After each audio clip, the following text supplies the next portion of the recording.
Mon cher Quesitus, surprenant comme parcours, n'est-ce pas? Lorsque j'ai terminé mon intervention en mai 1994, plusieurs s'approchèrent de moi pour me remercier de ma franchise et d'avoir ainsi partagé des choses si personnelles. Certains même exprimèrent le regret de ne pas avoir eu une telle expérience. Mais quelques semaines plus tard, je reçois d'autres sons de cloche, nettement plus discordants. Plusieurs laïcs avec des responsabilités dans cette paroisse sont sortis de cette célébration choqués ou pour le moins contrariés. Leur conviction à mon sujet est plutôt du style « il devrait refaire une psychothérapie et ne pas mêler Marie à sa névrose d'enfant abandonné. Son expérience est pathologique. Il a essayé dans l'église réformée, il a échoué et maintenant il veut recommencer dans l'église catholique. » Autant dire que je suis blessé et me sens rejeté. En plus, je ne sais pas qui a pu dire cela. Je n'ai donc pas la possibilité de clarifier les choses avec ces personnes. Je me sens comme un immigré. Il ne peut plus retourner dans son pays d'origine, mais dans son pays d'adoption, il suscite la méfiance ou une indifférence polie. Il est partagé, voire déchiré intérieurement. Il n'est confortable nulle part. Dès ce moment, je suis entré en silence. Voici ce que j'écrivais en avril 1993, soit 4 mois avant mon expérience. J'ai la pensée que Dieu a pour moi un chemin particulièrement étroit et caché au regard des hommes. Moi qui ai toujours désiré avoir un parcours brillant, voilà que Jésus m'appelle à la vie cachée en lui. Une pensée prophétique, c'est ce que je vis depuis 25 ans.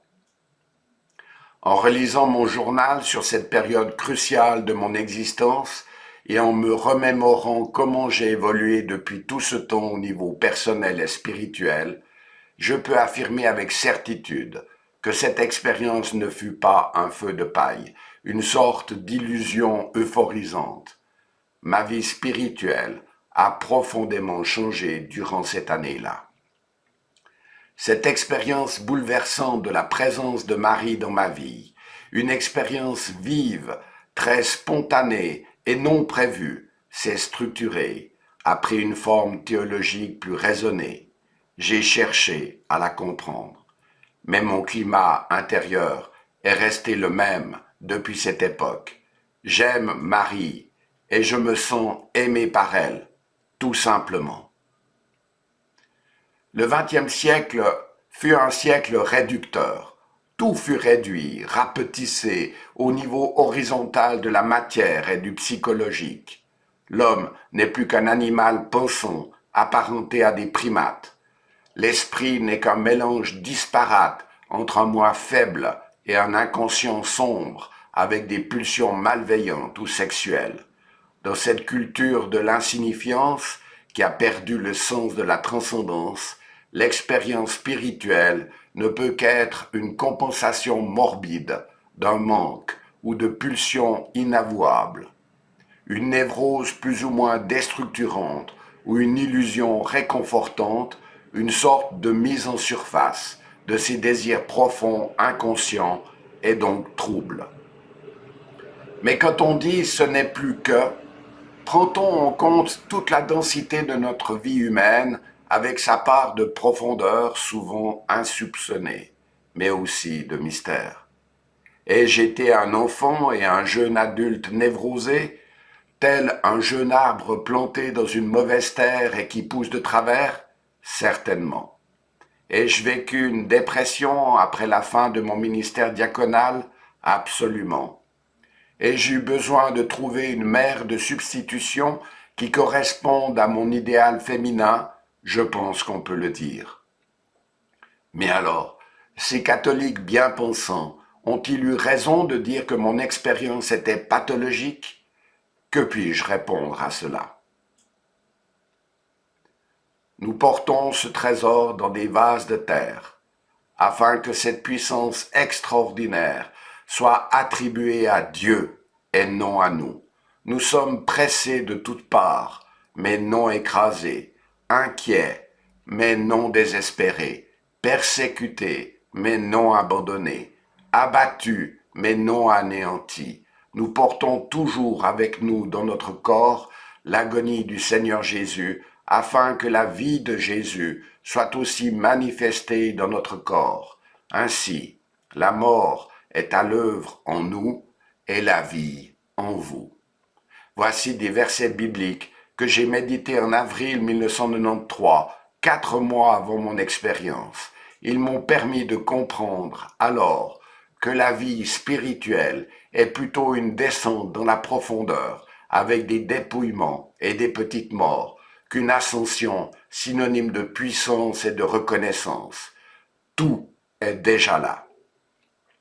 Alors maintenant je peux répondre. Oui, j'ai été un enfant névrosé. Oui, j'ai fait une dépression. Oui, mon vécu avec ma mère m'a poussé d'une manière inconsciente à me tourner vers Marie. Oui, mes détracteurs avaient raison, mais ils ont passé à côté de l'essentiel.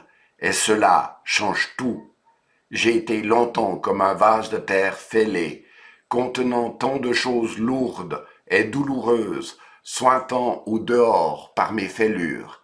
J'ai été pressé de toutes parts, mais non écrasé, inquiet, mais non désespéré, incompris et repoussé, mais non abandonné, abattu, mais non anéanti. Le divin potier n'a pas jeté ce vase fêlé et inutile. Il l'a mis de côté pour le retravailler en prenant du temps. Il l'a vidé petit à petit par des épreuves, des afflictions, des rejets durant 8 ans. À plusieurs reprises, il l'a remis dans le feu pour le réparer et le remplir de lui jusqu'au débordement. J'ai résisté parfois jusqu'à la révolte, mais le divin potier ne m'a pas lâché jusqu'à ce que l'œuvre soit achevée. Et Marie dans tout cela? Par son oui, Marie a donné forme en son âme et en son sein au Fils de Dieu, le Christ. À la mort de son Fils sur la croix, Marie a reçu de son Fils la mission d'une maternité spirituelle en formant le Christ dans les élus. C'est avec elle, Marie, et en elle, et d'elle, que le Saint-Esprit a produit son chef-d'œuvre, qui est un Dieu fait homme, et qu'il produit tous les jours, jusqu'à la fin du monde, les prédestinés et les membres du corps de ce chef adorable. C'est pourquoi, plus il trouve Marie, sa chère et indissoluble épouse, dans une âme, et plus il devient opérant et puissant pour produire Jésus-Christ en cette âme, et cette âme en Jésus-Christ, traité de la vraie dévotion à la Sainte Vierge de Grignon de Montfort. Voilà comment je comprends mon expérience. Libre à toi, mon cher Quesitus, de le voir autrement. Mais une chose est certaine, 25 ans après, Marie habite toujours chez moi, dans mon cœur. Ce livre est là pour en témoigner.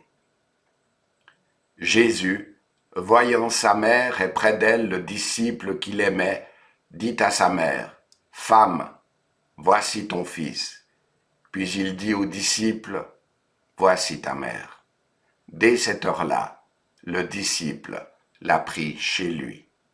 Évangile selon saint Jean, chapitre 19.